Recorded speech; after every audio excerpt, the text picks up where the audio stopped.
Chapter 14. Exercise. The law of obedient action. All the heavenly beings are in constant activity, and the Lord Jesus, in his practical life work, has given an example for every man.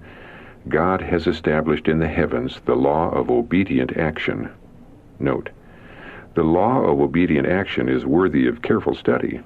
Action not only advances physical health, but brings us into harmony with others and with the universe.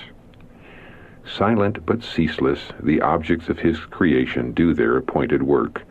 The ocean is in constant motion. The springing grass, which today is and tomorrow is cast into the oven, does its errand, clothing the fields with beauty. The leaves are stirred by the wind, and yet no hand is seen to touch them. The sun, moon, and stars are useful and glorious in fulfilling their appointed mission. And man, his mind and body created in God's own similitude, must be active in order to fill his appointed place. Man is not to be idle. Idleness is sin. Machinery of body must continue its work. Study the Lord's plan in regard to Adam, who was created pure, holy, and healthy. Adam was given something to do. He was to use the organs God had given him. He could not have been idle. His brain must work, not in a mechanical way, like a mere machine. At all times the machinery of the body continues its work. The heart throbs, doing its regular appointed task like a steam engine, forcing its crimson current unceasingly to all parts of the body. Action is seen pervading the whole living machine. Each organ must do its appointed work. If physical inaction is continued, there will be less and less activity of the brain. Exercise in the open air. The whole system needs the invigorating influence of exercise in the open air. A few hours of manual labor each day would tend to renew the bodily vigor and rest and relax the mind. Air, the precious boon of heaven, which all may have, will bless you with its invigorating influence if you will not refuse it entrance. Welcome it, cultivate a love for it, and it will prove a precious soother of the nerves. Air must be in constant circulation to be kept pure. The influence of pure, fresh air is to cause the blood to circulate healthfully through the system. It refreshes the body and tends to render it strong and healthy, while at the same time its influence is decidedly felt upon the mind, imparting a degree of composure and serenity. It excites the appetite, renders the digestion of food more perfect, and induces sound and sweet sleep. Inactivity, a fruitful cause of disease. Inactivity is a fruitful cause of disease. Exercise quickens and equalizes the circulation of the blood, but in idleness the blood does not circulate freely, and the changes in it, so necessary to life and health, do not take place. The skin, too, becomes inactive. Impurities are not expelled as they would be if the circulation had been quickened by vigorous exercise, the skin kept in a healthy condition, and the lungs fed with plenty of pure, fresh air. This state of the system throws a double burden on the excretory organs, and disease is the result. Judicious regulation of exercise. Well-directed physical exercise, using the strength but not abusing it, would prove an effective remedial agent. Prevents the mind from becoming overworked. Physical labor will not prevent the cultivation of the intellect. Far from it. The advantages gained by physical labor will balance a person and prevent the mind from becoming overworked. The toil will come upon the muscles and relieve the wearied brain. There are many listless, useless girls who consider it unladylike to engage in active labor, but their characters are too transparent to deceive sensible persons in regard to their real worthlessness. It does not require a frail, helpless, overdressed, simpering thing to make a lady. A sound body is required for a sound intellect. Physical soundness and a practical knowledge of all the necessary household duties will never be hindrances to a well-developed intellect. Both are highly important for a lady. Without exercise, mind cannot be in working order. For a healthy young man, stern, severe exercise is strengthening to brain, bone, and muscle. It is an essential preparation for the difficult work of a physician. Without such exercise, the mind cannot be in working order. It cannot put forth the sharp, quick action that will give scope to its powers. It becomes inactive. Such a youth will never become what God designed he should be. He has established so many resting places that he becomes like a stagnant pool. The atmosphere surrounding him is charged with moral miasma. Mental effort restricted when physical exercise neglected. Those who are engaged in constant mental labor, whether in study or preaching, need rest and change. The earnest student is constantly taxing the brain, too often while neglecting physical exercise, and as the result, the bodily powers are enfeebled and mental effort is restricted. Thus, the student fails of accomplishing the very work that he might have done had he labored wisely. Equalize mental and physical taxation. Equalize the taxation of the mental and the physical powers, and the mind of the student will be refreshed. If he is diseased, physical exercise will often help the system to recover its normal condition. When students leave college, they should have better health and a better understanding of the laws of life than when they enter it. The health should be as sacredly guarded as the character. Exercise is a remedial agent. When invalids have nothing to occupy their time and attention, their thoughts become centered upon themselves, and they grow morbid and irritable. Many times they dwell upon their bad feelings until they think themselves much worse than they really are, and wholly unable to do anything. In all these cases, well-directed physical exercise would prove an effective remedial agent. In some cases, it is indispensable to the recovery of health.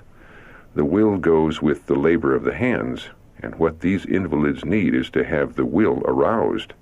When the will is dormant, the imagination becomes abnormal, and it is impossible to resist disease. The do-nothing system is a dangerous one. The do-nothing system is a dangerous one in any case. The idea that those who have overtaxed their mental and physical powers, or who have broken down in body and mind, must suspend activity in order to regain health is a great error. There are cases where entire rest for a time will ward off serious illness, but in the case of confirmed invalids, it is seldom necessary. Inactivity, greatest curse on most invalids. Inactivity is the greatest curse that could come upon most invalids. This is especially true of those whose troubles have been caused or aggravated by impure practices. Light employment in the direction of useful labor, while it does not tax mind or body, has a happy influence upon both. It strengthens the muscles, improves the circulation, and gives the invalid the satisfaction of knowing that he is not wholly useless in this busy world. He may be able to do but little at first, but he will soon find his strength increasing, and the amount of work done can be increased accordingly. Physicians often advise their patients to take an ocean voyage, to go to some mineral spring, or to visit different places for change of climate in order to regain health, when in 9 cases out of 10, if they would eat temperately and take cheerful, healthful exercise, they would become well and would save time and money. Exercise must be systematic. Counsel to an invalid mother. The Lord has given you a work to do which He does not propose to do for you. You should move out from principle, in harmony with natural law, irrespective of feeling. You should begin to act upon the light that God has given you. You may not be able to do this all at once, but you can do much by moving out gradually in faith, believing that God will be your helper, that He will strengthen you.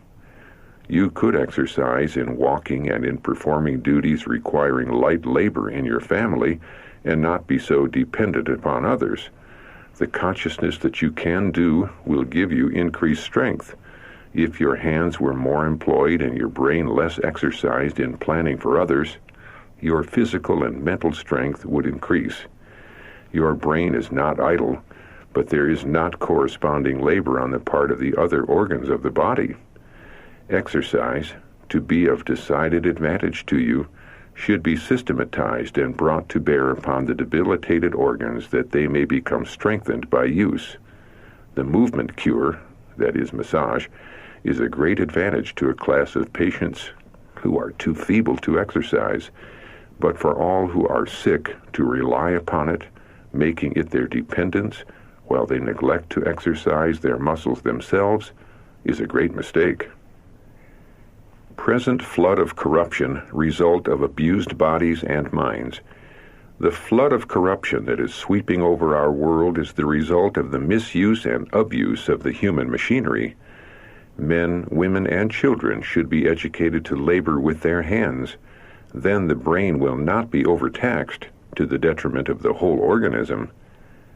Taxation of mind and body tends to prevent impure thoughts. The proportionate taxation of the powers of mind and body will prevent the tendency to impure thoughts and actions. Teachers should understand this. They should teach students that pure thoughts and actions are dependent on the way in which they conduct their studies. Conscientious actions are dependent on conscientious thinking. Exercise in agricultural pursuits and in the various branches of labor is a wonderful safeguard against undue brain taxation. No man, woman, or child who fails to use all the powers God has given him can retain his health. He cannot conscientiously keep the commandments of God. He cannot love God supremely and his neighbor as himself. Some manual labor each day. The light given me is that if our ministers would do more physical labor, they would reap blessings health-wise. It is a positive necessity to physical health and mental clearness to do some manual work during the day. Thus the blood is called from the brain to other portions of the body. Every student should exercise. Every student should devote a portion of each day to active labor. Thus habits of industry would be formed and a spirit of self-reliance encouraged, while the youth would be shielded from many evil and degrading practices that are so often the result of idleness. And this is all in keeping with the primary object of education, for in encouraging activity, diligence, and purity, we are coming into harmony with the Creator. The physical as well as the religious training practiced in the schools of the Hebrews may be profitably studied. The worth of such training is not appreciated. There is an intimate relation between the mind and the body, and in order to reach a high standard of moral and intellectual attainment, the laws that control our physical being must be heeded. To secure a strong, well-balanced character, both the mental and the physical powers must be exercised and developed. What study can be more important for the young than that which treats of this wonderful organism that God has committed to us, and of the laws by which it may be preserved in health? Physical exercise gives life. When the body is inactive, the blood flows sluggishly, and the muscles decrease in size and strength. Physical exercise and a free use of air and sunlight, blessings which heaven has abundantly bestowed on all, would give life and strength to many an emaciated invalid. Work is a blessing, not a curse. Diligent labor keeps many, young and old, from the snares of him who finds some mischief still for idle hands to do. Let no one be ashamed of work, for honest toil is ennobling. While the hands are engaged in the most common tasks, the mind may be filled with high and holy thoughts.